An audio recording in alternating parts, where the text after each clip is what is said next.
Support ചെയ്യുന്നതാണ്, ന്യായീകരിക്കുന്നതാണ് എന്നൊന്നും ആരും വിചാരിക്കുകയും വേണ്ട, കരുതുകയും വേണ്ട. അല്ലെങ്കിൽ പിന്നെ നിങ്ങളെ ഭാവനയിൽ നിന്നുണ്ടാക്കുന്ന കഥകൾ വന്നിട്ട് എൻ്റെ കമൻ്റായിട്ട് കുത്തിക്കുറിക്കുകയും വേണ്ട. ചില വസ്തുതകൾ കാണുമ്പം പറയുന്നതേ ഉള്ളൂ. ഇപ്പോൾ രാഹുൽ ഈശ്വർ സ്ത്രീ വിരുദ്ധനാന്ന് പറഞ്ഞിട്ടൊരു സ്റ്റേറ്റ്മെൻറ്റ് ഒരു നേതാവിൻ്റെ, നമ്മുടെ പാർട്ടി നേതാവിൻ്റെ ഭാഗത്ത് ഞാൻ കണ്ട്. പുള്ളിക്കാരൻ്റെ ചർച്ചയും പുള്ളിക്കാരൻ്റെ യൂട്യൂബ് വീഡിയോ ഒക്കെ ഞാൻ കൃത്യം ഫോളോ ചെയ്യുന്ന ഒരു വ്യക്തിയാണ്. ഒരു ഘട്ടത്തിലും സ്ത്രീകളെ ആക്ഷേപിക്കുകയോ സ്ത്രീകളെ അപമാനിക്കുന്ന തരത്തിലുള്ള സ്റ്റേറ്റ്മെൻറ്റോ രാഹുൽ ഈശ്വറിൻ്റെ ഭാഗത്ത് വന്നിട്ടില്ല. പിന്നെ അദ്ദേഹം പീഡിപ്പിക്കപ്പെടുന്ന പുരുഷന്മാർക്ക് വേണ്ടിയിട്ട് വാദിക്കുന്നുണ്ട്. അങ്ങനെ എത്രയോ പീഡിപ്പിക്കപ്പെട്ട പുരുഷന്മാരും നമ്മുടെ സമൂഹത്തിനുണ്ട്. അവർക്കും ആരെങ്കിലും നീതി വാങ്ങിച്ചു കൊടുക്കാൻ വരണ്ടേ? അല്ലെങ്കിൽ ഈ ഇപ്പം രാഹുൽ ഈശ്വറെ സ്ത്രീ വിരുദ്ധനായിട്ട് ചിത്രീകരിക്കുന്ന ഈ പെൺസിമൊക്കെ ഈ ആണുങ്ങൾ പീഡിക്കപ്പെട്ട് നിരപരാധിയായ ആണുങ്ങളെ കള്ളക്കേസ് കൊടുത്ത് ജയിലിലടക്കുമ്പോൾ ഒന്നും ഈ വായിലാവുന്ന എവിടെയും കണ്ടിട്ടില്ലല്ലോ. അപ്പോൾ ഈ അടുത്ത കാലത്തല്ലേ ഒരു കോപ്പിയടി വിഷയവുമായി ബന്ധപ്പെട്ട് ഒരു വിദ്യാർത്ഥിയെ പിടിച്ചതിന്റെ പേരിൽ കള്ളക്കേസ് കൊടുത്തിട്ട് വർഷങ്ങളോളം ജയിലിലിട്ട പോക്സോ കേസിൽ ഉൾപ്പെടുത്തിയിട്ട് അവസാനം നീതിപീഠത്തിന് പോലും അത് കള്ള ആരോപണമാണെന്ന്, കള്ളപ്പരാതിയാണെന്ന് പറഞ്ഞ് അദ്ദേഹത്തെ നിരവധിയായിട്ട് വിട്ടില്ലേ? അദ്ദേഹത്തിന് നഷ്ടപ്പെട്ട അദ്ദേഹത്തിന്റെ അഭിമാനവും കാര്യങ്ങളും തിരിച്ചു കൊടുക്കാൻ പറ്റും ഇവർക്കൊക്കെ?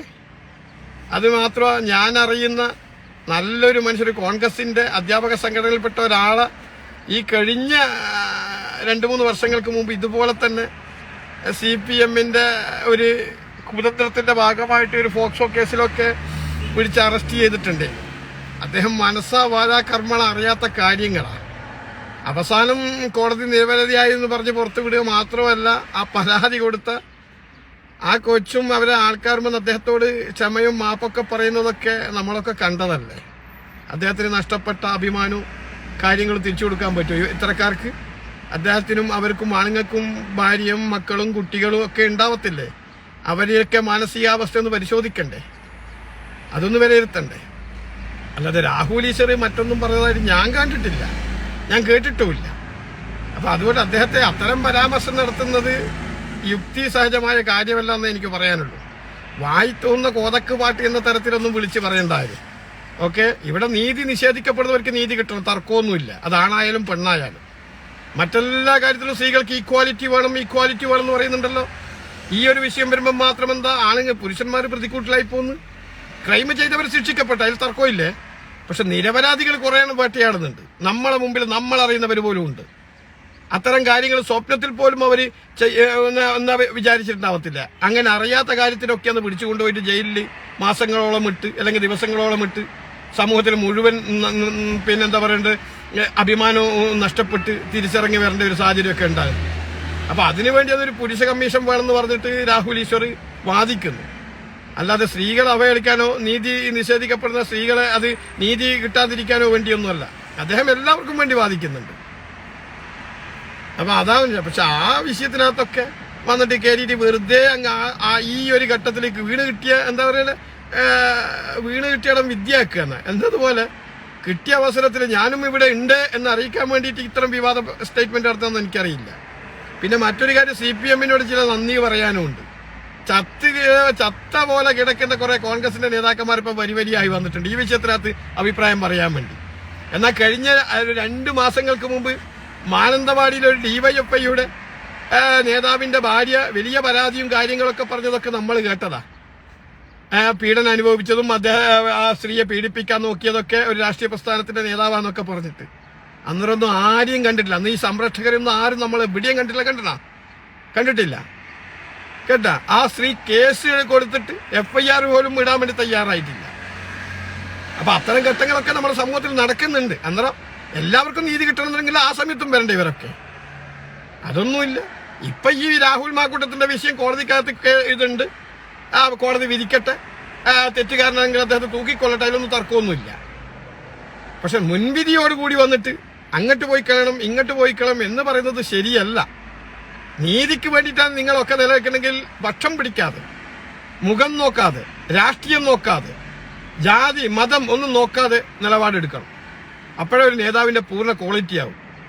അല്ലെങ്കിൽ ഈ സ്വന്തം പാർട്ടിക്കകത്ത് എന്തെങ്കിലും ഒരു വിഷയം ഒരുത്തൻ വന്ന് അതിന്റെ നീചസ്ഥിതി അറിയുന്നതിന് മുമ്പ് അങ്ങ് പ്രഖ്യാപിച്ചിട്ട് ഇങ്ങോട്ടേക്ക് വരല്ല കേട്ടാ. അതുകൊണ്ട് അത് പറയാൻ മാത്രമേ ഞാൻ വന്നതാ, വേറൊന്നും ഉണ്ടായിട്ടല്ല. ക്രൈം ചെയ്തൊക്കെ ശിക്ഷിക്കപ്പെട്ടത് ആണായാലും പെണ്ണായാലും.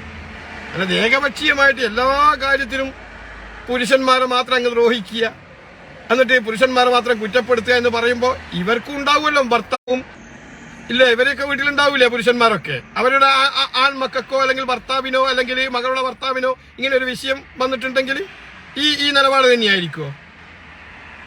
അപ്പൊ അതുകൊണ്ട് ഒരു ക്രൈം നടന്നു കഴിഞ്ഞാൽ രണ്ട് പക്ഷങ്ങളും നോക്കണം, രണ്ട് പക്ഷത്തുനിന്ന് പരിശോധിച്ച അഭിപ്രായം പറയാം കേട്ടാ.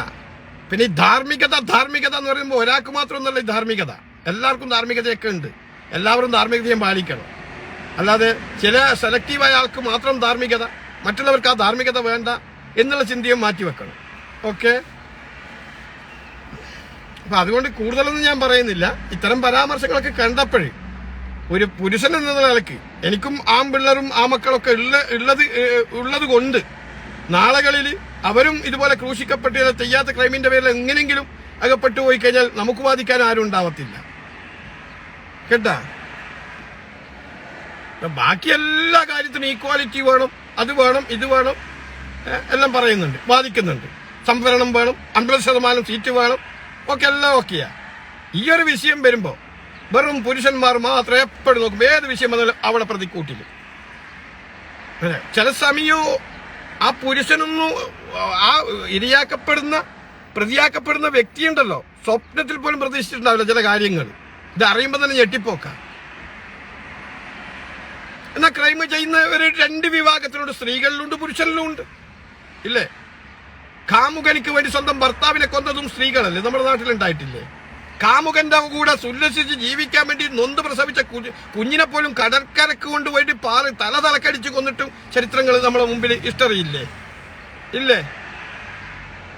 പിന്നെ ഒരു കുടുംബത്തില് 7 പേരെയൊക്കെ വിഷം കൊടുത്ത് കൊന്ന സ്ത്രീ ഇല്ലേ നമ്മുടെ കേരളത്തിനകത്ത്? 4 പേരെ അങ്ങനെ തന്നെ കൊന്ന സ്ത്രീയും ഇല്ലേ നമ്മളെ സമൂഹത്തിൽ ഇല്ലേ? അപ്പൊ ഇങ്ങനെയൊക്കെ ഉണ്ട്.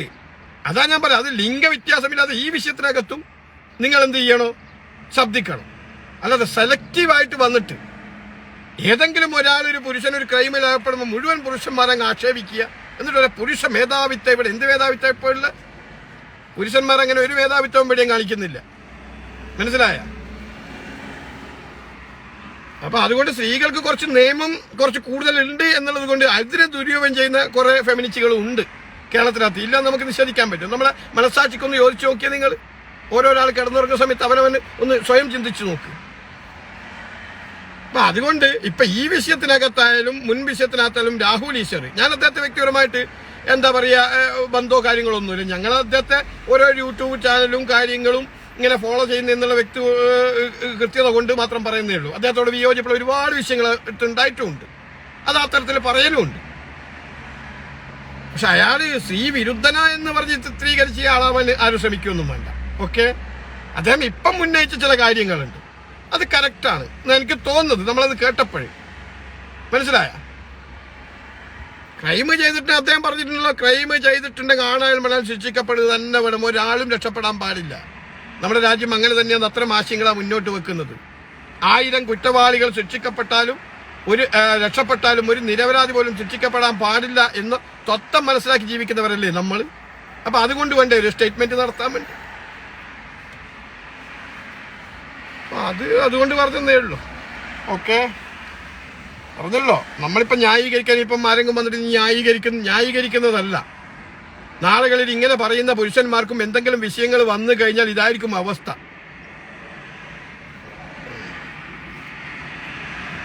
എന്തൊരു വിഷയം വന്നു കഴിഞ്ഞാലും അത് നേരെ പുരുഷന്മാരെ അങ്ങ് ആക്ഷേപിക്കാൻ വേണ്ടി കുറെ എണ്ണം വരിയായിട്ട് വരും. അത് കുറെ പുരുഷന്മാരും ഉണ്ട്.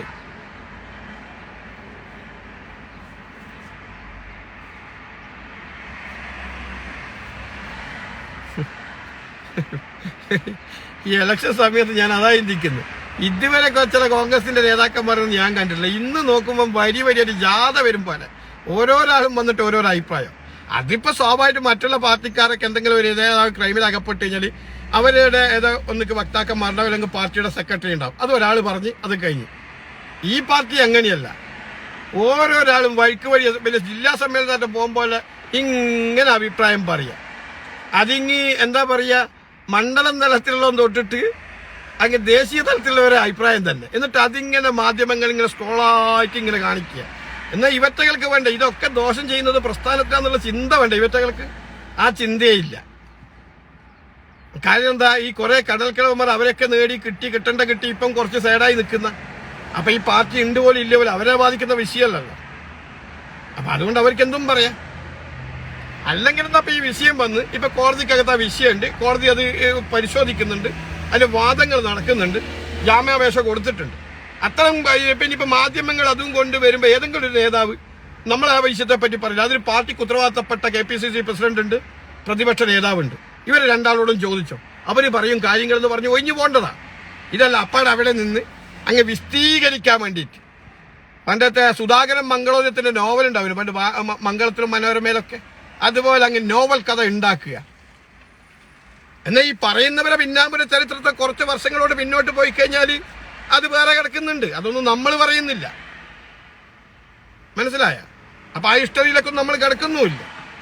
അപ്പൊ ഈ ഭൂമി ലോകത്ത് ഹരിചന്ദ്രന്മാർ ആരും ഉണ്ടായിട്ടില്ല, ആരും ഇല്ല. ലോകമുണ്ടായ കാലം തൊട്ട് ഇതൊക്കെ ഉണ്ടാവല് സ്വാഭാവികമാണ്, മനസ്സിലായ?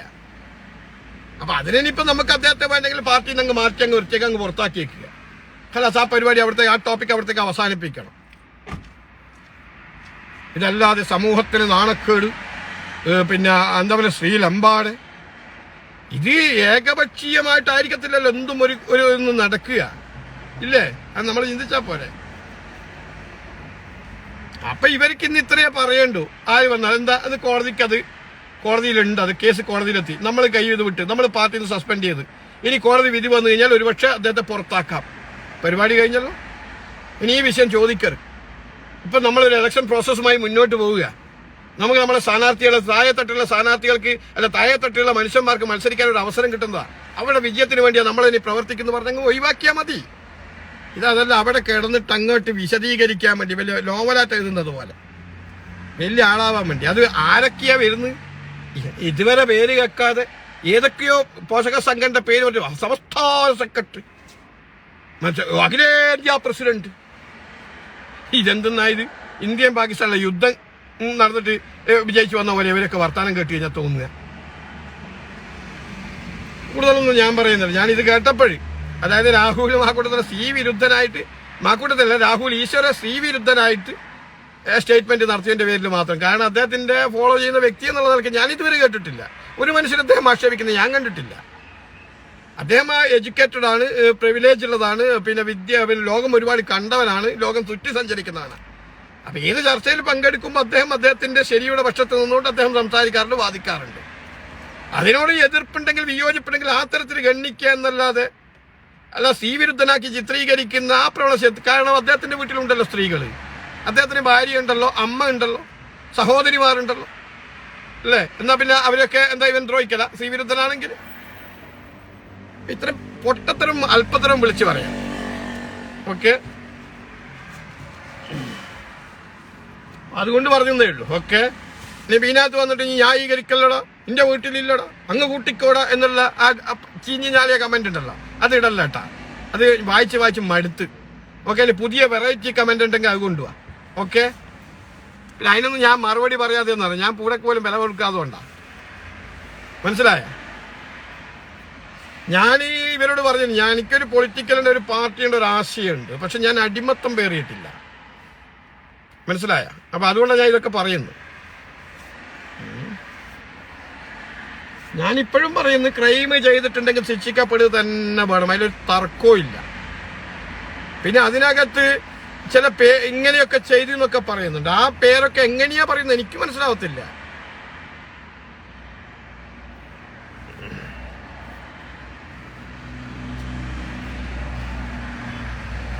ഏതായാലും CPM-കാരോടും BJP-കാരോടും നന്ദി പറയുന്നുണ്ട്. ഈ ഇലക്ഷൻ സമയത്തെങ്കിലും ചത്ത പോലെ കിടക്കുന്ന കുറെ എണ്ണം വന്നിട്ട് ഇന്ന് ചാടി എഴുന്നേറ്റ് വന്നിട്ട് ഇങ്ങനെ മാധ്യമത്തിന് മുമ്പിൽ ഇപ്പോൾ ഇവരൊക്കെ ജീവിച്ചിരിപ്പുണ്ട് എന്ന് മനസ്സിലാക്കാൻ കഴിഞ്ഞു.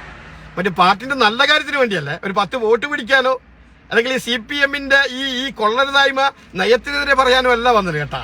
അത് നിങ്ങൾ ചിന്തിച്ചോ? ഇങ്ങനെ ഒരു ഇഷ്യൂസിന് അത് കുറെ 3 മാസങ്ങളായി നടക്കുന്നു, അത് ആ വഴിക്ക് അങ്ങ് വിട്ടേക്കണോ? അത് എന്നാൽ ഇവിടെ ഇപ്പൊ എന്താ പറയുക, PMC-യിൽ പോയിട്ട് ഒപ്പിട്ടത് ഈ CPM ആണ് BJPക്ക് അച്ചാരം വാങ്ങിയിട്ട് BJPക്ക് ഇടനിലക്കായി നിന്ന് ഈ പദ്ധതിയൊക്കെ നടപ്പാക്കിയതെന്ന് BJPന്റെ മന്ത്രി പാർലമെന്റിനകത്ത് കൃത്യമായിട്ട് പച്ചക്ക് വിളിച്ചു പറഞ്ഞിട്ടുണ്ട്. അത് ഏതെങ്കിലും കോൺഗ്രസിന്റെ ഈ ചത്ത് കടന്ന പോലെ തിന്നേറ്റ് വന്ന നേതാക്കന്മാർ ഈ ജനങ്ങളോട് പറഞ്ഞോ? ഇങ്ങനെയൊക്കെ ഇവര് കപടയാണ്, മതനിരപേക്ഷത എന്നൊക്കെ പറയുന്നത് കപടതയാണ്, ഇവരെ കാപട്യമാണ് എന്നൊക്കെ പറഞ്ഞേ ഇല്ല. നിങ്ങൾ കേട്ടോ അത്? പിന്നെ ലേബറിന്റെ വിഷയവുമായി ബന്ധപ്പെട്ടിട്ട് ഈ സർക്കാർ വലിയ പ്രതിക്കൂട്ടിൽ നിൽക്കുക. ആരെങ്കിലും പറഞ്ഞോ? ഏതെങ്കിലും കോൺഗ്രസിന്റെ ഏതെങ്കിലും നേതാക്കന്മാർ നിങ്ങൾ പറയുന്നത് കേട്ടോ? നിങ്ങൾ പറ, ഞാൻ ചോദിക്കുന്ന ചോദ്യം പറയുന്നത് കേട്ടോ? അങ്ങനെ എത്ര സംഭവങ്ങൾ, അതൊന്നും ആരെങ്കിലും പറഞ്ഞേ ഇല്ല. എന്തിനാ എഴുന്നേറ്റ് വന്നതെല്ലാം വരിയായിട്ട് ഈ ഒരു വിഷയം പറയാൻ വേണ്ടി, കൂട്ടത്തിൽ കുതികാലി വെട്ടാൻ വേണ്ടി. എന്നിട്ട് പറയും പാർട്ടിന്റെ പേരുദോഷം അങ്ങുണ്ടാക്കി കളഞ്ഞ ആരാ ഉണ്ടാക്കുന്നത്? ഇവറ്റകൾ തന്നെ. പിന്നെ ഈ കഴിഞ്ഞ 2-3 ദിവസം മുമ്പേ എന്തൊക്കെയോ വെല്ലുവിളിയൊക്കെ നടത്തുന്നിട്ട് ഞാനങ്ങ് വല്ലതങ്ങ് പറഞ്ഞാളിയും, ഞാനങ്ങ് ആക്കിക്കളയും. ഇവര് പറഞ്ഞു പോയാൽ ആർക്ക് ഇവിടെ നഷ്ടം പോയി? ഇവിടുത്തെ മാലോകർക്ക് എന്താ? ഈ പ്രസ്ഥാനം ഉണ്ടെങ്കിലല്ലേ ഇവറ്റകൾക്കൊക്കെ നേതാവും MPയും MLAയും മന്ത്രിയൊക്കെ ആക്കി നടക്കാൻ പറ്റുക, അല്ലേ? ഇവിടുത്തെ സാധാരണക്കാരിക്ക എന്താ ഇനി പറയേണ്ടത്? ഒരു മനുഷ്യന്റെ ജീവിതത്തിൽ ഏറ്റവും തരം താഴ്ന്ന പ്രവൃത്തി ചെയ്തു വെച്ച് അതിന്റെ വിഷയവുമായി ബന്ധപ്പെട്ട് ചർച്ച നടക്കുക. അതിനേക്കാൾ അപ്പുറം എന്താ പറയേണ്ടത്? എനിക്ക് മനസ്സിലായില്ല ലോജിക്ക് എന്താന്നുള്ള കാര്യം. ആരോട് വാശി തീർക്കുക? ആരോടായി വാശി തീർക്കുന്നു? ഇപ്പം വേറൊരു സ്റ്റേറ്റ്മെന്റ്, എന്തെങ്കിലും ഒരു തെറ്റും ശരിയും കണ്ട് ഒരു പൊതുസമൂഹത്തിന്റെ മനസാക്ഷിക്കനുസരിച്ച് അവർ ശരിപക്ഷം പറഞ്ഞാൽ ഇവരൊന്നും കോൺഗ്രസ്സുകാരല്ല, ഇവരെ സർട്ടിഫിക്കറ്റ് ഒക്കെ വാങ്ങിച്ചിട്ടില്ല, ഇവിടെ കോൺഗ്രസിന് വേണ്ടി സാധാരണക്കാർ നിൽക്കുന്നു. ഇനി കോൺഗ്രസ് അല്ലെങ്കിൽ എന്തുപോയി? സത്യങ്ങൾ പറയാതിരിക്കാൻ പറ്റുമോ? സത്യം നമ്മളെ മുമ്പിലുണ്ട്. നമ്മളും വെറും മടയന്മാരൊന്നും അല്ലല്ലോ. ഇവിടെ കിട്ടുന്ന സമൂഹം വെറും മടയന്മാരാന്നുള്ള ചിന്ത ഇവർക്കും വേണ്ട. നിങ്ങളെപ്പോലെ തന്നെ വിശേഷ ബുദ്ധിയും ലോകം കണ്ടതും എന്താണ് നടക്കുന്നത് എന്ന് നോക്കി മനസ്സിലാക്കാനുള്ള കഴിവുള്ള പ്രബുദ്ധരായ ജനങ്ങളാണ് ഇവിടെ ഉള്ളത്. ഇപ്പൊ നിങ്ങളൊക്കെ അങ്ങനെ സ്റ്റേറ്റ്മെന്റ് ഇറക്കി എന്നുള്ളത് കൊണ്ട് ഇതൊക്കെ ജനങ്ങൾ അങ്ങ് വിശ്വസിക്കുന്നു നിങ്ങൾ കരുതുന്നു? അതെയോ? അങ്ങനെയേ ഇല്ല. അതൊക്കെ ആദ്യം ഒന്ന് മനസ്സിലാക്കി ഈ സ്വയം പ്രഖ്യാപിത രാജാവിന്റെ ചിന്താഗതി അങ്ങോട്ട് മാറ്റിവെക്കല്ലാറും, മനസ്സിലായ? എന്നിട്ട് സ്റ്റേറ്റ്മെന്റ് നടത്തും. അല്ലാതെ കോൺഗ്രസ്സുകാരല്ല, ഇവരാക്കാറല്ല, ഇവരെങ്ങനെയാക്കി കഴിഞ്ഞാൽ അല്ല. ഒരു മനുഷ്യനെ ഒരു വേട്ടയാടാൻ വേണ്ടി അങ്ങ് ഇട്ടുകൊടുക്കുക. അവൻ ക്രൈം ചെയ്തിട്ടെങ്കിൽ രാജ്യത്തൊരു നിയമ സംവിധാനമുണ്ട്, ആ നിയമ സംവിധാനം ശിക്ഷ വിധിക്കട്ടെ. അല്ലാതെ ഈ മറ്റ് എതിരാളികൾക്ക് കൊത്തിവലിക്കാൻ ഇട്ട് കൊടുക്കാൻ അതിന് ചില സമയം മനസ്സാക്ഷിയുള്ള സമൂഹം തയ്യാറാവത്തില്ല. അത് പാർട്ടിക്ക് അപ്പുറത്തേക്ക് മനസ്സാക്ഷിയുള്ളവർ അവര് പറയുമ്പോൾ പിന്നെ അവരെയും കുറ്റപ്പെടുത്തുക. അപ്പൊ നിങ്ങൾ മാത്രം മതിയായി ഇവിടെ ഈ പറയുന്ന ഈ അണികളൊന്നും ഈ ഒരു പക്ഷെ അണി കഴിക്കുന്നതൊന്നും കോൺഗ്രസ്സുകാരല്ലെങ്കിൽ പിന്നെ നിങ്ങളാണ് ഇതൊക്കെ ഉണ്ടാക്കിയത്. നിങ്ങളങ്ങ് വിജയിക്കും സ്വന്തമായിട്ട് അങ്ങ് നിന്ന് കഴിഞ്ഞാൽ. എന്നാൽ ചില കോൺഗ്രസിന്റെ നേതാക്കന്മാരെ കുടുംബത്തിനകത്ത് പോലും ഈ പാർട്ടിക്കകത്ത് നിർത്തിക്കാൻ പറ്റാത്ത BJPയിലേക്കും മറ്റേലൊക്കെ ചേക്കേറി അങ്ങ് പോയവരാണ് വന്നിട്ട് പറയുന്നത് അവർ ഇത് അഭിപ്രായം പറയുന്നവരൊന്നും കോൺഗ്രസ്സുകാരല്ല. അങ്ങ് കൽപ്പിക്കുക. സ്വന്തം കുടുംബത്തിലേക്കൊന്ന് തിരിഞ്ഞു നോക്കണ്ടേ, ഇങ്ങനെ വേക്കോട്ട് നോക്കണ്ടേ? ഇത് പറയുമ്പോൾ ഈ സ്റ്റേറ്റ്മെന്റ് എടുത്ത് നിങ്ങൾ പുറകോട്ട് നോക്കണം. കുടുംബത്തിന് ആരെങ്കിലും ഇന്ന് പോയിട്ടുണ്ടോ BJPയിലേക്ക് നോക്കണം. അങ്ങനെ നോക്കിയിട്ട് പറയണം, അല്ല വെറുതെ ആക്ഷേപിക്കാൻ വേണ്ടി മാത്രം വരല്ല കേട്ടാ. പിന്നെ ഞാൻ ഒറ്റ കാര്യം പറയും, ഇത്തരം മൂളത്തരം പറഞ്ഞു കിടക്കുന്ന നേതാക്കന്മാരോട് പറയാ, നിങ്ങളിന്നും ചെലവുമേൽ ജീവിക്കുന്നവരല്ല ഇവിടുത്തെ കോൺഗ്രസിന്റെ സാധാരണ പ്രവർത്തകർ, മനസ്സിലായ? നിങ്ങളൊക്കെ പാർട്ടി കൊണ്ട് ജീവിക്കുന്നവരാ, പാർട്ടി കൊണ്ട് നേട്ടങ്ങൾ ഉണ്ടാക്കുന്നവരാ, മനസ്സിലായ? അതുകൊണ്ട് വിരട്ടലും വിലവേശലും ഇവിടുത്തെ സാധാരണ പ്രവർത്തകരോട് വേണ്ട കേട്ടാ.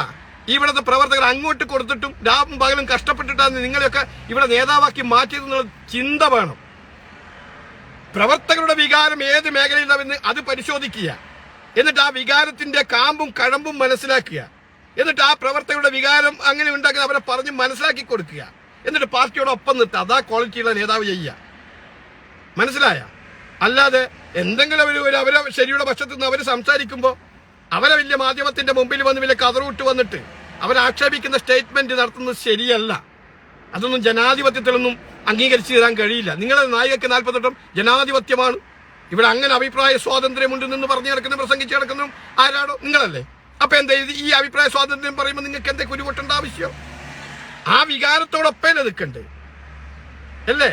ശക്തമായിട്ട് ഒരു മുന്നണിയോ അല്ലെങ്കിൽ ഒരു ഭരണപക്ഷമോ മുന്നോട്ട് കൊണ്ട് അതിനെ വിമർശിക്കാൻ ആള് വേണം അല്ലേ? അപ്പൊ അങ്ങനെ വിമർശിക്കുമ്പോൾ ആ വിമർശനം പോസിറ്റീവായിട്ട് എടുക്കുക, എന്നിട്ട് അതിനെ മനസ്സിലാക്കുക, എന്നിട്ട് അതിന് കണക്കായിട്ടുള്ള സ്റ്റേറ്റ്മെന്റ് നടത്തുക. അല്ലാതെ നിങ്ങൾക്ക് ഇഷ്ടമുള്ള പോലെ അങ്ങ് വന്ന് പറഞ്ഞു കഴിഞ്ഞാൽ അതൊക്കെ കേട്ടിട്ട് അങ്ങ് നിൽക്കുന്ന കാലങ്ങൾ കഴിഞ്ഞ് പ്രാകൃത സമൂഹത്തിൽ നിന്ന് മനുഷ്യന്മാർ പരിഷ്കൃത സമൂഹത്തിലേക്ക് മാറി വന്ന് പുരോഗമന ലോകത്തായി ഇപ്പം ജീവിക്കുന്നത്. വിരൽ തുമ്പിൽ ആ ലോകം, മനസ്സിലായ? പണ്ടത്തെ പോലെ ആ ഒരു സംവിധാനവും ഇല്ലാത്ത ഒരു IT മേഖലയോ അല്ലെങ്കിൽ മറ്റൊരു സാങ്കേതിക വിദ്യ ഇല്ലാത്ത കാലത്ത് നിങ്ങളൊക്കെ പറയുന്നത് കേട്ട് ജീവിക്കുന്ന ആ കാലത്ത് നിന്ന് ഒരുപാട് മുന്നോട്ട് വന്നിട്ടും അത് ചിന്തിക്കാൻ നിങ്ങൾക്ക് കഴിവില്ലെങ്കിൽ പിന്നെ നമ്മൾ ആരോട് പറയാനാ? അപ്പൊ അതുകൊണ്ട് ഈ വിഷയവുമായി ബന്ധപ്പെട്ട് ഞാൻ ആ സ്റ്റേറ്റ്മെന്റ് കേട്ടതിന്റെ ഭാഗമായിട്ടാണ് ഇങ്ങനെ ഒരു വോയിസ് പറയേണ്ടി വന്നത്. ഏതായാലും ക്രൈം അവൻ ചെയ്തിട്ടുണ്ടെങ്കിൽ അവൻ ശിക്ഷിക്കപ്പെടുക തന്നെ വേണം, അതിൽ തർക്കമൊന്നുമില്ല. പിന്നെ അല്ലാതെ നമ്മളൊരു സ്വയം ഒരു കഥയുണ്ടാക്കി നമ്മളിവിടെ ജഡ്ജ്മെന്റ് ചെയ്ത് നമ്മൾ വിധിക്കാൻ നമ്മൾ നിയമപാലകരൊന്നുമല്ല. അതിന് കൃത്യമായി പഠിച്ച് അതിന്റെ എഡ്യൂക്കേറ്റഡ് ആയിട്ടുള്ള ഓരോരോ സ്ഥാനത്ത് ഓരോരാളെ വെച്ചിട്ടുണ്ട്. അതിനാണ് രാജ്യത്ത് ഒരു ഭരണ സംവിധാനം, നിയമവാഴ്ചയുള്ള ഒരു രാജ്യ. ഓരോരാൾക്ക് ഓരോ പ്രശ്നം. രാഷ്ട്രീയക്കാരാണെങ്കിൽ ആ രാഷ്ട്രീയത്തിന്റെ ഇതൊന്നും നോക്കി അങ്ങ് പൊക്കോല, മനസ്സിലായ? അതിനകത്ത് അഭിപ്രായം അത് പറയാം. അല്ലെങ്കിൽ നിയമം കയ്യിലെടുത്ത് നിങ്ങളങ്ങ് വിധി പ്രഖ്യാപിക്കേണ്ട. ഇവിടുത്തെ മാധ്യമങ്ങളും അത് ആ നിയമത്തിന്റെ വഴിക്ക് പോട്ടെന്നെ. കോടതിക്ക് അത് തെളിവ് കിട്ടിയാൽ അവർ ശിക്ഷ വിധിക്കട്ടെ. ആ വിധിക്കുന്ന ഘട്ടത്തിൽ നമുക്ക് അത്ര ബാക്കി അഭിപ്രായങ്ങൾ പറയാം. ഓക്കെ.